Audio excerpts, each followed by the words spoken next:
लोकनेता YouTube चॅनलमध्ये आपणा सर्वांचे स्वागत आहे। विश्वरत्न डॉक्टर बाबासाहेब आंबेडकरांनी आपल्या देशातील जातीयवादी मनुवाद्यांच्या अन्याय अत्याचाराला बळी पडलेल्या पिढ्यानपिढ्या त्यांची गुलामगिरी करणाऱ्या गरीब असहाय्य दबलेल्या समाजाला गुलामगिरीच्या जोखडातून मुक्त करून संविधानाच्या माध्यमातून त्यांना स्वातंत्र्य मुक्त समानतेचे संविधानिक जीवन बहाल केले।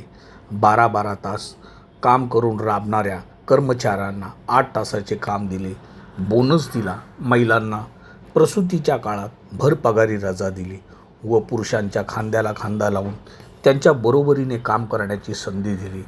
ज्याप्रमाणे संपत्तीमध्ये मुलाला अधिकार असतो त्याप्रमाणे मुलींनाही संपत्तीमध्ये अधिकार मिळवून दिला। विश्वरत्न डॉक्टर बाबासाहेब आंबेडकरांनी कोणत्या एका फक्त जातीसाठी कार्य केले नाही तर संपूर्ण देशातील मानवजातीसाठी कार्य केले।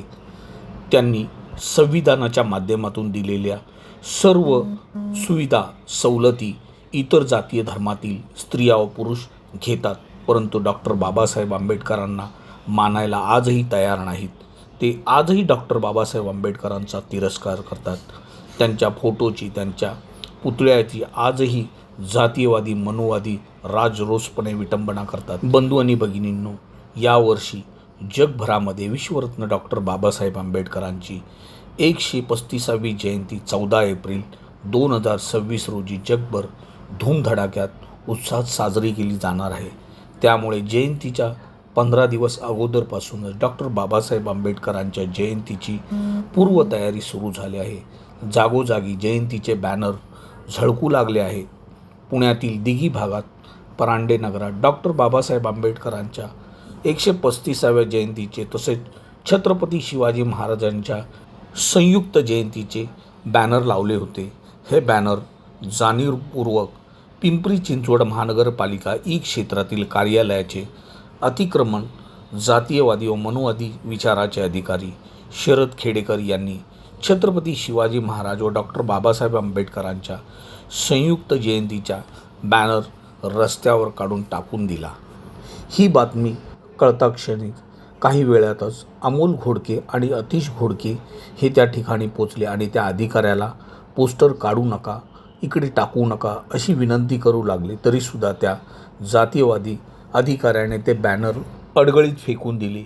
ही बातमी वाऱ्यासारखी परिसरात पसरली व तेथे प्रणिल भाऊ अल्लाट, श्री रवी शिंदे मामा, प्रथमेश अल्लाट, शुभम सोनावणे, राहुल पाटोळे, गणेश लोंढे, संतोष खवळे, बालाजी बाबर, आकाश भैरावत, आशिष साखरे, शिवाजी दिंडे, सुभाष घाडगे यांनी त्या ठिकाणी धाव घेतली। घटनास्थळी मोठ्या प्रमाणात भीम अनुयायी आणि बहुजन समाज एकत्र झाला व त्यांनी घोषणाबाजी चालू केली।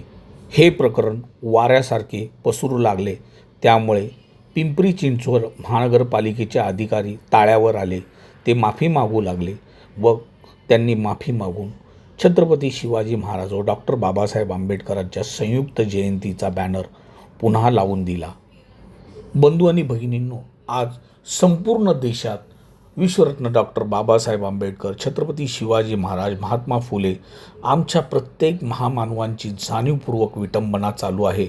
बंधू आणि भगिनींनो, जातीयवादी तसेच मनुवाद्यांना मनुचे राज्य परत आणायचे, त्यामुळे ते चाचपणी करीत आहेत की बहुजन समाज काय रिॲक्ट होतो, काय करतो हे त्यांना जाणून घ्यायचं असतं, म्हणूनच ते वारंवार असे प्रकार करत आहेत। त्यासाठी संपूर्ण बहुजन समाजाने एक होऊन लढा दिला पाहिजे व आपल्या महापुरुषांचे कार्य लोकांपर्यंत पोचवले पाहिजे।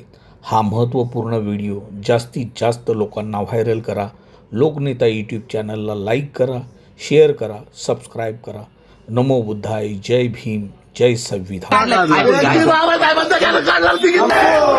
बॅनर लावून माफी मागायची, विषय क्लोज करायचा। जर माफी नाही मागितली तर इथून एकाला पण जाऊन नाही जाणार। सॉरी म्हणा, काय गुन्हा दाखल करायचा ना करा आमच्यावरती।